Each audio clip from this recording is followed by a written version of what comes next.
Olá pessoal, meu nome é Bruna Correia, eu faço parte desse time incrível de professoras em Ciências Biológicas do cursinho da Matiquim, tá bom, gente?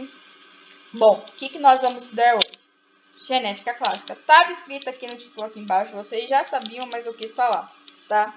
Bom, eu vou falar um pouquinho de alguns conceitos básicos, da história da genética, como ela surgiu, qual foi seu marco inicial, tá? Então, bora lá.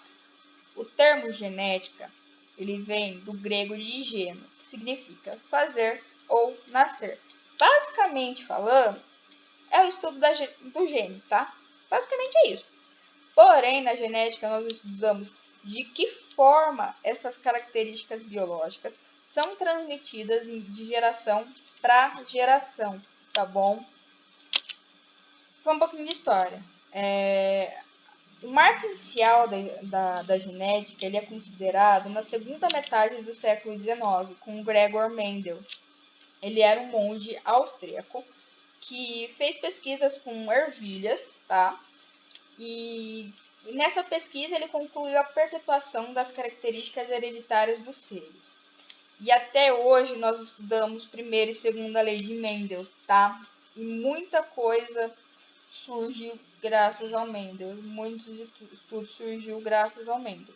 Porém, ele só foi ser reconhecido 16 anos pós a sua morte. Suas pesquisas só foram ser reconhecidas porque achavam que não era real, porque os estudos não batiam. O Gregor Mendel ele usou 7 características da ervilha e os outros pesquisadores quiseram usar em outros tipos de animais, plantas, e não batia essas características, tá? Esses resultados, esses mesmos resultados. Então ele não era muito levado a sério, porém ele fez alguns termos importantes, algumas descobertas importantes, como por exemplo os fatores, que para nós agora são os genes, ele chamou de fatores, e aí ele falou, ó, esses fatores eles são impares e eles são recebidos um de origem materna e outro de origem paterna, que é o que a gente conhece hoje, tá? Nós recebemos 50% do nosso pai e 50% da nossa mãe. Seguindo, em 1915, Thomas Hunt Morgan ele desenvolveu uma teoria onde demonstrava ligações dos genes nos cromossomos, tipo, os genes próximos um do outro, as distâncias desses genes, tá?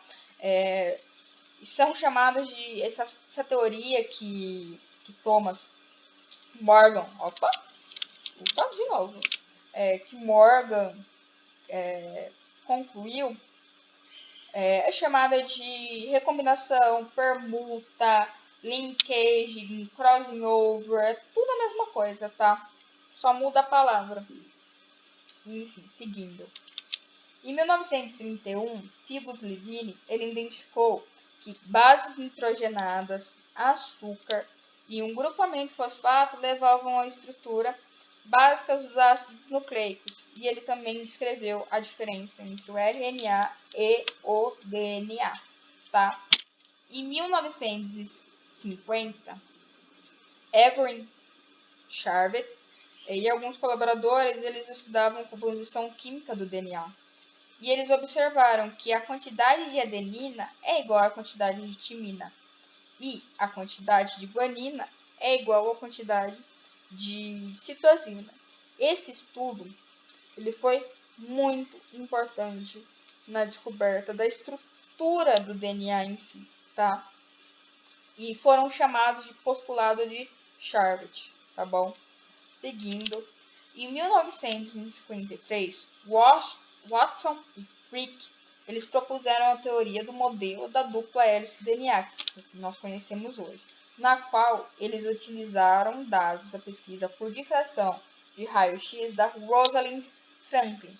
Essa foto aqui, chamada de foto 51, é a imagem feita do DNA por meio de difração do raio-x, tá?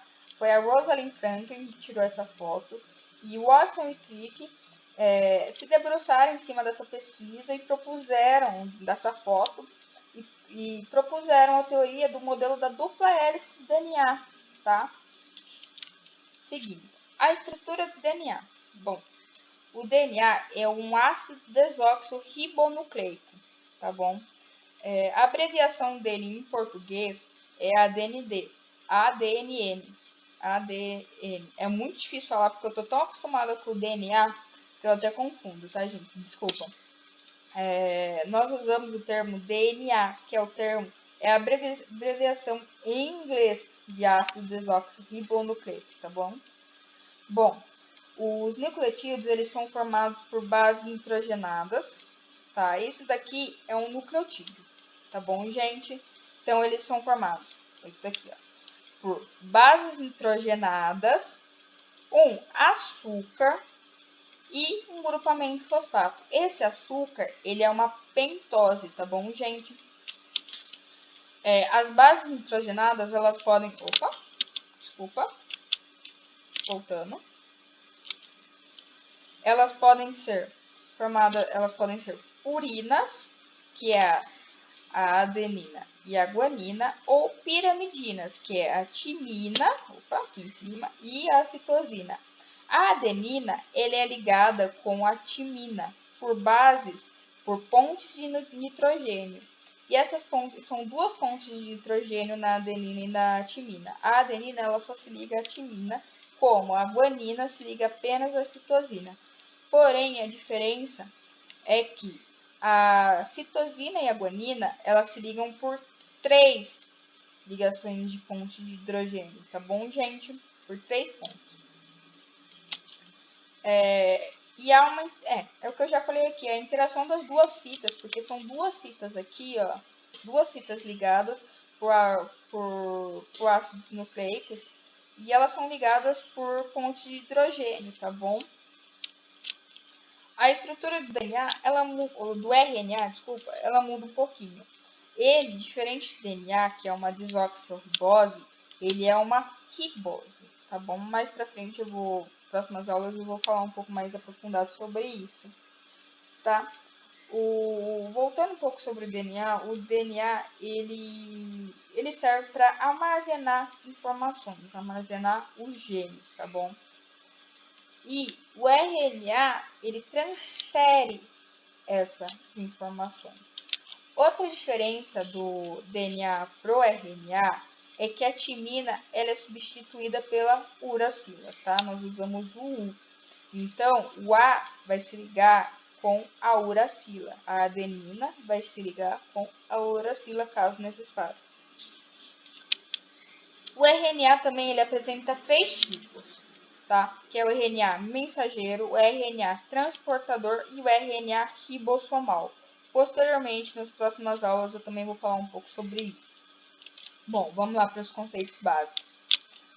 Gene, ele é um segmento do DNA, no qual ele codifica características genéticas, tá, gente? Então, esse segmento aqui pode ser um gene, onde ele codifica, por exemplo, a cor do seu olho, a cor azul, a cor castanho escuro, castanho claro. É um segmento de nucleotídeos que formam os genes que codificam características, tá? Características biológicas. O alelo, eles são as formas múltiplas dos genes, no qual eles determinam o mesmo caráter, podendo variar as características, tá? Eles são encontrados em cromossomos homólogos, então ocorre a duplicação. Mais pra frente eu vou mostrar, tá? Então o alelo ele pode estar aqui e o mesmo alelo pode estar aqui. Próximo slide eu vou falar azinho, azão, vocês vão ver. Locus é o local no qual se localizam os genes. Então, assim, um alelo localiza um gene ou o alelo, melhor falando. Um alelo está aqui. Tá. O outro vai estar aqui também. Então, locus é o local, é aqui um local só. Loci é dois, tipo, é o plural. Então, esse daqui é o loci gênico, o local onde se encontra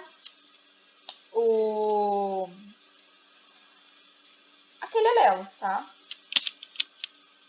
Cromossomo é uma estrutura de DNA e proteínas condensadas. Então, o DNA ele vai se condensando, se enrolando em proteína, condensando, até formar o cromossomo, tá bom, gente? A cromátide, ele é 2 filamentos interligados pelo centrômero, tá? Eles são 2 filamentos interligados formados pela duplicação de um cromossomo durante o processo de divisão. Então, essa daqui é uma cromátide e quando ela se duplica é outra cromátide, chamando de cromátides irmãs, tá? Genoma é o conjunto de material genético que define um ser vivo, ou seja, ele corresponde ao conjunto de genes de uma espécie, tá? Vocês já devem ter ouvido falar do famoso projeto Genoma, como ele foi concluído, a demora que ocorreu. Hoje nós não temos mais essa demora, tá? Graças à tecnologia, graças a Deus, graças a essa tecnologia, né? Obrigada, gente, por ter criado isso, ajudou muito. Vamos seguir. Bom, lembra quando eu falei de alelos?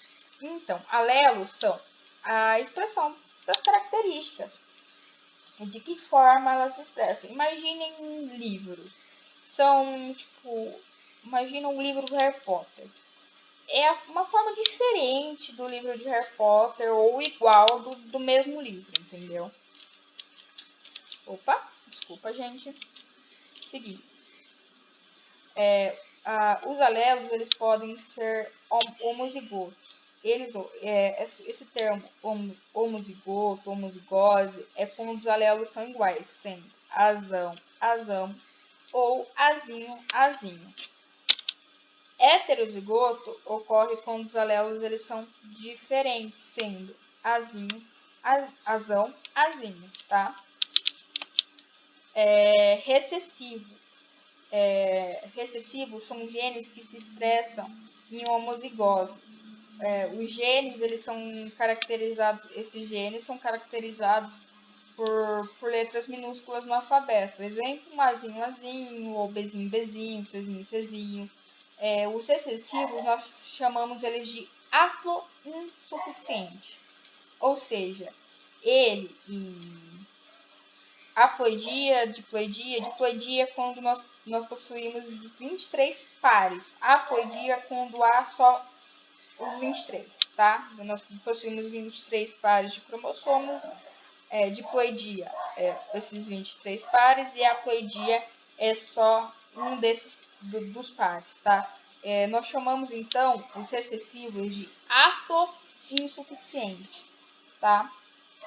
Não coloquei aqui no slide, desculpa, acabei esquecendo, mas nós chamamos de haploinsuficiente quando ele está sozinho, ele não consegue se expressar. O dominante, ele já é haplossuficiente. Quando ele está sozinho, ele consegue se expressar. Sozinho assim, entre aspas, tá, gente? Ele vai estar em pares, porém só esse alelo, sozinho, ele já expressa a sua característica, tá? E nós chamamos isso de caráter dominante. E ele se expressa como em homozigose, tá? Azão, azão, ou em heterozigose, azão, azinho, sendo então uma característica haplossuficiente. Genótipo é a constituição genética do indivíduo. Fenótipo é a característica expressa de acordo com o genótipo, podendo ou não sofrer influência do ambiente. Um exemplo de um fenótipo nosso o idioma. Na verdade, ele sofre influência do ambiente, o idioma. Nós falamos, porém, graças ao genótipo, mais a influência do ambiente. Então, nós falamos, só que nosso idioma é graças ao nosso ambiente, nosso convívio. Então, aqui no Brasil, nós falamos português. E essa é uma característica fenotípica, tá? Eu quis mostrar aqui nossos 23 pares de cromossomo, tá? Eles antes da divisão celular, da mitose, da meiose, eles são vistos assim, tá, gente? Ó, em pares. Esse daqui é uma cromátide, esse daqui é outra cromátide. Eles são diploides, tá?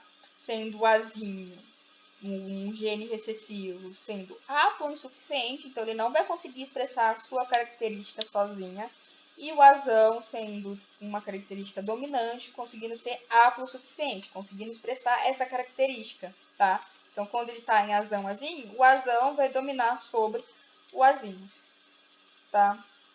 E aqui é um exemplo, ó, duas versões que codificam a cor do cabelo, a cor dos seus olhos, tá? Nós possuímos 23 pares de cromossomos, sendo o 23º par é o cromossomo sexual, tá bom?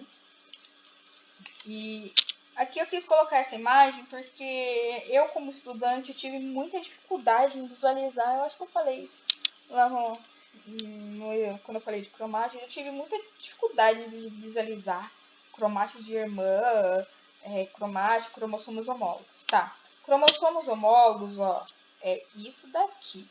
Cromossomo 1, esse par aqui, eles são homólogos, tá? E quando eles se duplicam, eles continuam sendo cromossomos homólogos. E essa perninha aqui e essa perninha aqui, ó, do lado dela, é uma cromátide irmã. Essa perninha aqui e essa perninha aqui é cromátide irmã desse cromossomo.